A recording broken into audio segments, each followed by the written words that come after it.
Helo a chroeso i'r gwers Sbaeneg ar gyfer ynganiad am y dasg darllen yn uchel Uned 1 Llyfaredd.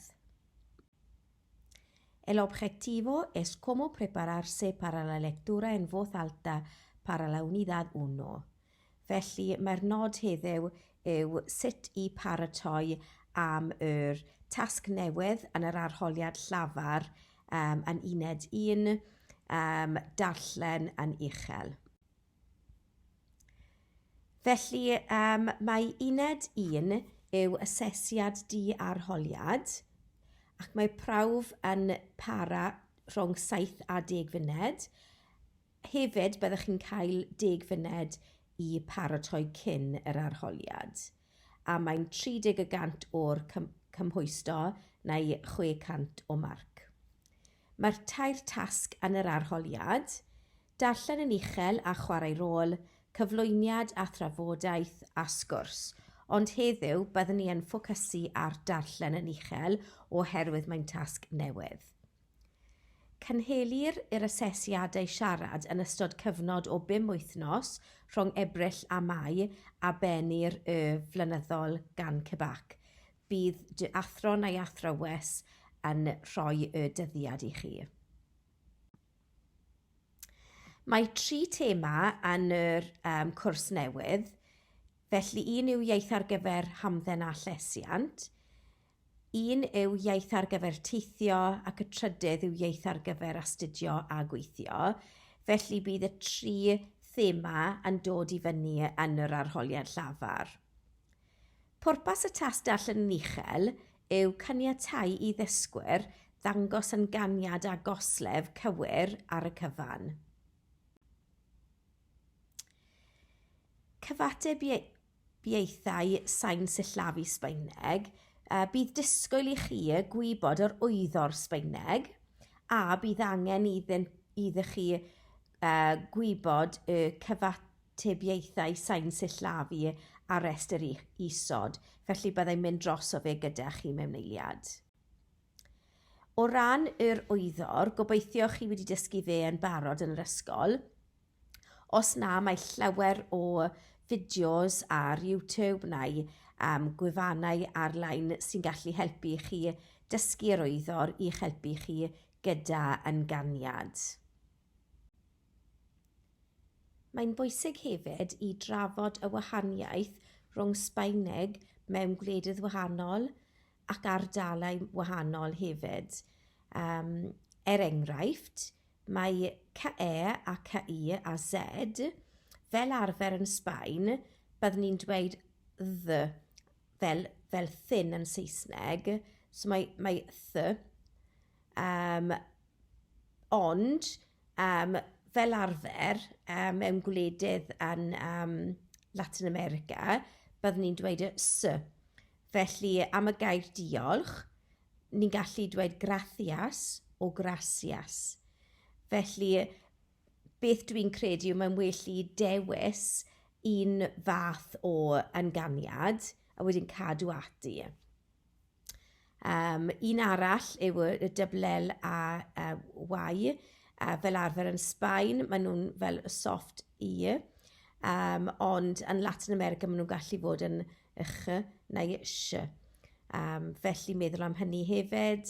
Mae s a r ar diwedd geiriau yn Sbaen, mae'r s yn gallu fod yn omitted neu aspirated, ac yn de Sbaen neu gwledydd mewn Latin America, mae'r final constant yn gallu fod yn dropped neu softened hefyd. A wedyn mae rhwng llyfaredd neu ar diwedd y gair yn Sbaen fel arfer maen nhw'n dweud dd fel Madrid. Okay? So mae yna cwpl o newidiadau, so jyst cadw at yr ynganiad ti fel arfer yn defnyddio. Felly dyma'r restr o'r cyfatebiaethau sain sillafu Sbaeneg o'r Cybac. Ni'n mynd i fynd dros nhw mewn eiliad. Jyst cwpl o pwyntiau yma. Nid oes llyfariaid distaw yn Sbaeneg. O ran pwyslais, os yw'r gair yn gorffen mewn llyfariad n neu s, mae'r pwyslais ar yr ail sillafu olaf. So nid yr un olaf, yr un cyn hynny. Os yw'r gorffen mewn unrhyw gytsain arall, mae'r pwyslais ar yr un olaf, ar y sillaf olaf. Ond mae marc acen yn distyru rheol hon. Enghraifft, caffe, mae a yma, mae ca yw y sillaf cyn olaf, ond oherwydd yr acen, byddwn ni'n dweud caffe, iawn, gyda'r acen yna yn newid y rheol. So byddwn ni'n mynd dros yr rhestr yma gyda'n gilydd nawr. I ddechrau, mae'n llyfaredd, vowels. So ni'n cael a fel alto, o, dos, Espanya, idea, uniforme. Wedyn mae dyblel fel llamar, mae fel leche, casa, coche, escuchar. A gyda llyfariad eto yw cuerpo. Ond, os mae ca yn dilyn gan neu i dot, byddwn ni'n newid i th. Felly, cerca, and cierto.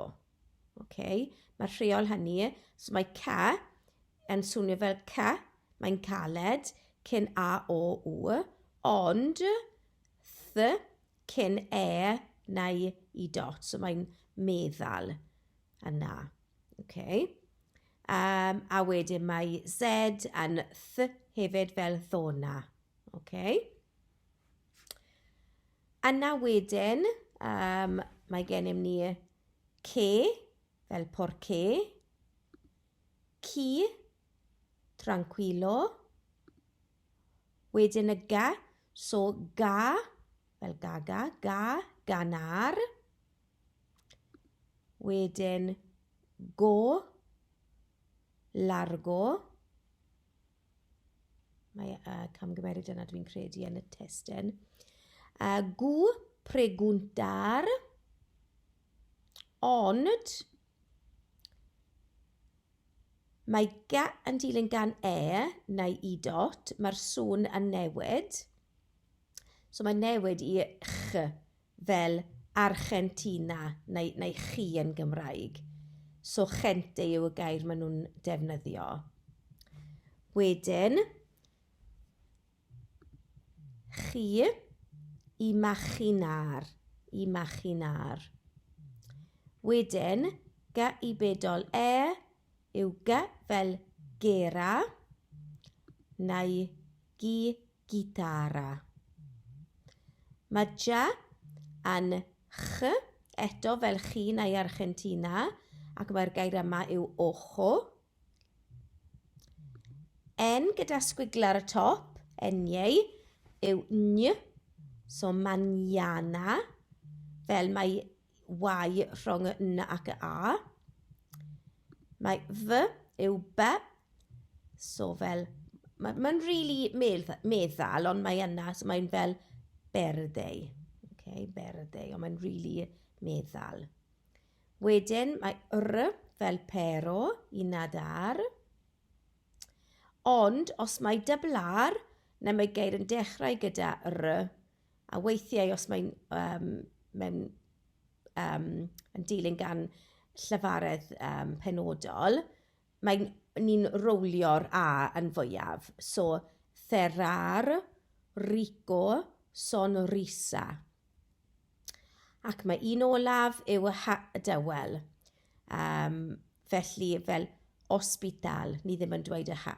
So ar y top yna, llythrennau distaw, yr ha, bob amser yn ddistaw, fel yn ola, a mae i bedol mewn cyfuniadau fel ce neu gera, ond i bai ei fod wedi farcio a threfn, fel y 2 dot yna. Okay. So mae Cybac hefyd yn rhoi rhestr eirfa Sbaeneg i helpu chi yn yr arholiadau. A beth dwi'n awgrymu yw, wrth i chi ei ddysgu, ymarferwch ei ddweud yn uchel. So pan ti'n trio dysgu nhw, dweud nhw yn uchel hefyd, jyst i ymarfer yr ynganiad. Gadewch chi'n ymarfer rhai o'r synnau nawr, gyda'n gilydd. So, mae J yma fel ch, enghreifftiau, por ejemplo, jardín, jefe, Julio, jugar, jueves, joven. Mae llawer mwy. O ran y ca, cofiwch bod mae ca fuerte a ca suave. Okay? So we have ca, co, cu, ond, the, thi. Por ejemplo, casa, comida, carro, ond, ciudad, cerveza, cine. Okay, so meddwl am yr llyfariad sy'n dilyn y ca. Yr un peth gyda ga, so ga, go, gw, ond che, chi. Por ejemplo, gente, gimnasio, ond gato, guapo, gora, gera. I fel idea, inglés, italiano, injusto, sin embargo, increíble. Felly, does dim rhaid i dot yn fod ar y ddechrau, mae'n gallu fod yn y canol hefyd. Okay. Mae eto, does dim rhaid iddo fod ar y ddechrau neu ar y diwedd, mae'n gallu fod yn y canol hefyd. So, zapato, corazón, azúcar, brazo, actriz, ajedrez. Okay, so meddwl am y sŵn bob tro. A wedyn mae double L yn swnio fel y, so llamar, llegar, ella, caballo, botella, amarillo. Ac mae'r un olaf yw yr acen, so tilde, fel último, simpático, bebé, además, pájaro, educación. So cofiwch y rheol, gyda'r acen, os yw'r gair yn gorffen mewn llyfariad, N neu S, mae'r acen ar yr ail sillafu olaf.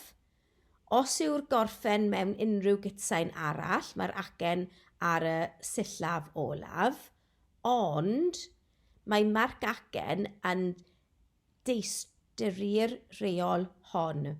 Okay? So yn lle dilyn y patrwm, fel pajaro yma am y deryn, oherwydd mae'r acen dros y A cyntaf, dyna ble ni'n rhoi straen.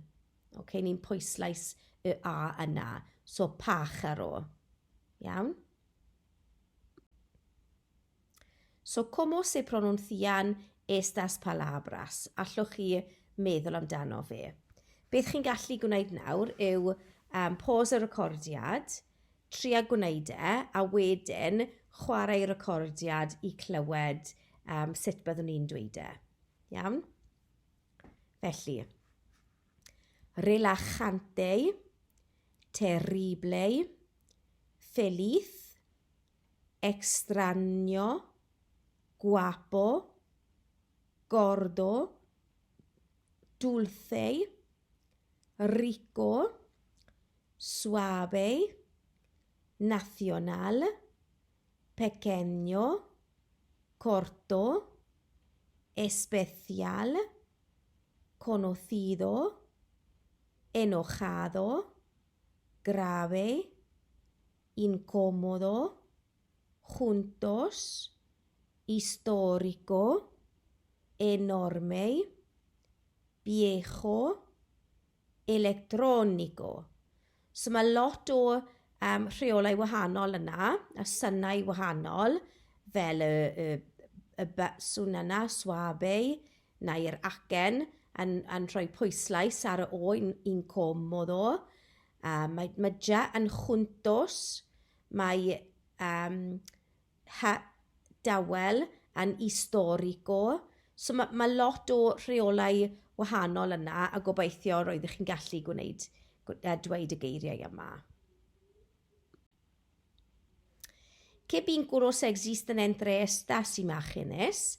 Felly, ydych chi'n gallu clywed y sŵn sy'n cysylltu y lluniau yma. Felly, os ni'n edrych ar yr un cyntaf, peth, arroz, manzana.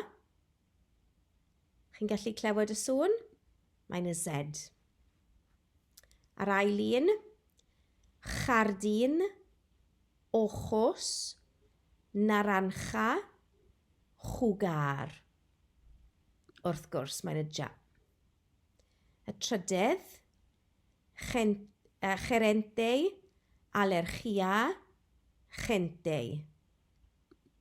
So mae'n ge neu ge i dot. Ac yr un olaf, cinco, comida, importante. Ac y tro yma, mae'n y i dot, i. Da iawn. Os chi moyn mwy o ymarfer neu mwy o help i gwella eich ynganiad, mae llawer o gwefannau chi'n gallu defnyddio. Enghraifft, mae BBC Bite Size gyda quiz hefyd i profi chi. Mae Lawless Sbaeneg sy'n ardderchog nid jyst am yr ynganiad ond hefyd am gramadeg a help gyda ysgrifennu traethawd, rhoi barn a popeth arall. Mae'n really defnyddiol. A mae llawer mwy. Hefyd, mae lot o fideos ar YouTube sy'n gallu helpu chi.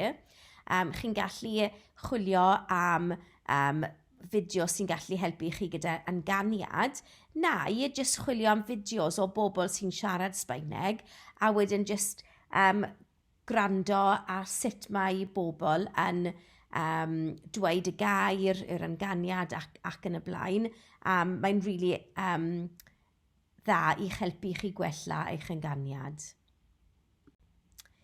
Hefyd, chi'n gallu cael tipyn bach o hwyl gyda trabalenguas, so tongue twisters yn Saesneg. Chi'n gallu jyst ymarfer darllen nhw i helpu chi gyda ynganiad. Dydw i ddim yn dweud fy mod i'n gwych. Dwi wedi dysgu Sbaeneg fel oedolyn, fel dwi wedi dysgu Cymraeg, ond dwi'n mynd i trio. Felly'r un cyntaf.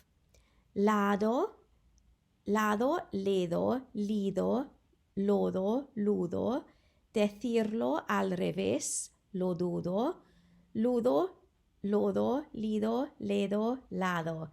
¿Qué trabajo me ha costado?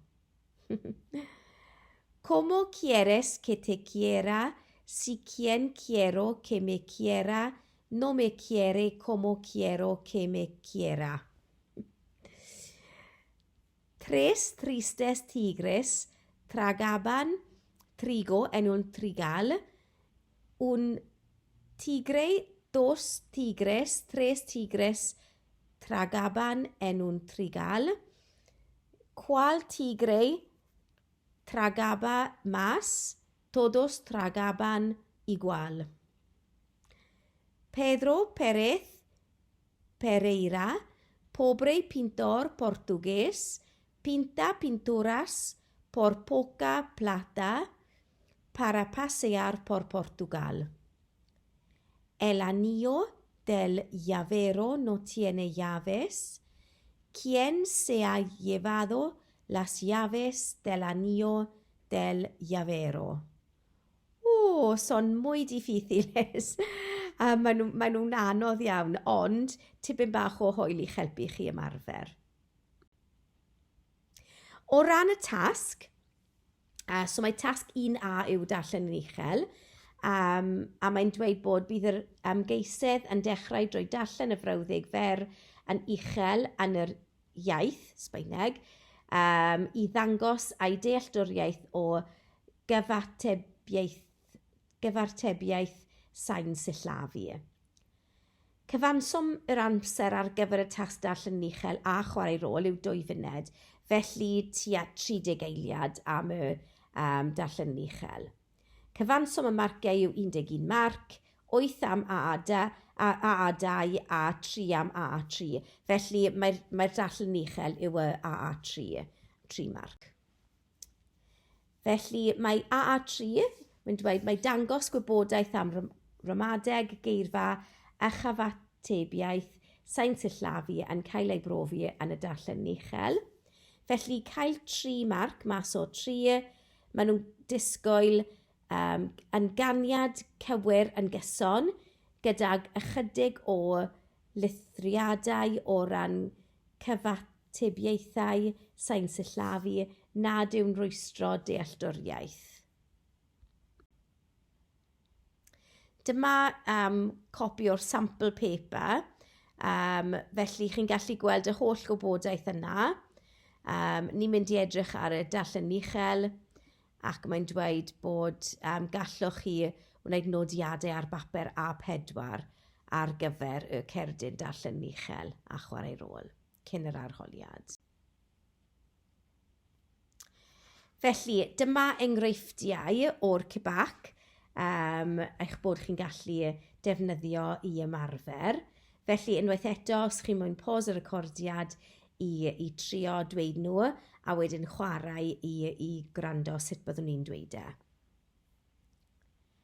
Felly, me encanta ir al cine los fines de semana porque es genial y divertido. Me parece muy grande este supermercado. ¿Me puede ayudar un poco, por favor?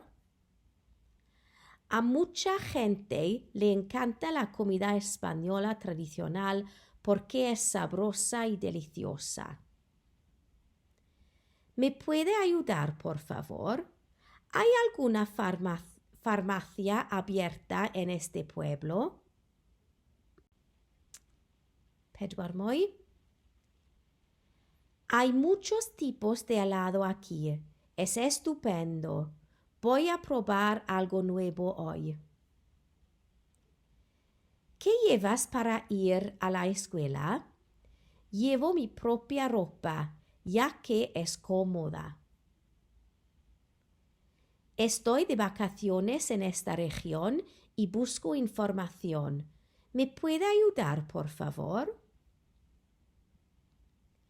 Voy a viajar esta tarde. ¿Podría darme más información sobre este horario? ¿Puede ayudarme, por favor? ¿Sabe si este autobús termina en la estación? ¿Me puede dar información sobre algunos de los sitios en el pueblo, por favor? Qué desagradable tener un problema cuando estoy de vacaciones. Hay que resolverlo.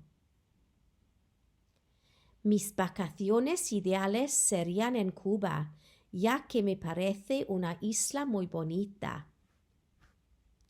A dyna nhw. Chi'n gallu dewis unrhyw brawddeg neu testyn ac ymarfer darllen fe'n uchel jyst I helpu chi gwella eich ynganiad ac yn paratoi am yr arholiad. Felly, cwbl o helpful tips am sut i baratoi neu ymarfer am yr asesiad darllen yn uchel. Felly, chi'n gallu defnyddio wefannau fel Ola Sbaeneg a YouTube. Mae llawer mwy os chi'n gwneud ymchwil am sut i gwella fy ynganiad yn Sbaeneg. Mae llawer o gwefannau sy'n gallu helpu chi. Darllen uchel gatref, felly darllen llyfr neu testyn neu article ar-lein, unrhyw beth chi'n gallu gwneud i ymarfer. Felly y rhestr o'r geirfa chi'n gorfod dysgu, etc. Gwrando ar gerddoriaeth neu gwylio'r teledu neu ffilmiau yn Sbaeneg i gwrando yr ynganiad. A defnyddio apiau fel Duolingo neu e-learn bob dydd.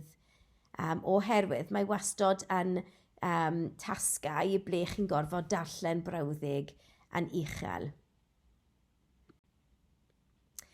Felly, roedd y nod heddiw i helpu chi paratoi am y tasg darllen uchel am Uned 1 a gobeithio ni wedi gwneud hynny heddiw. Felly, i orffen, buena suerte am yr arholiadau a gobeithio dwi wedi helpu chi siarad Sbaeneg heddiw. Adios!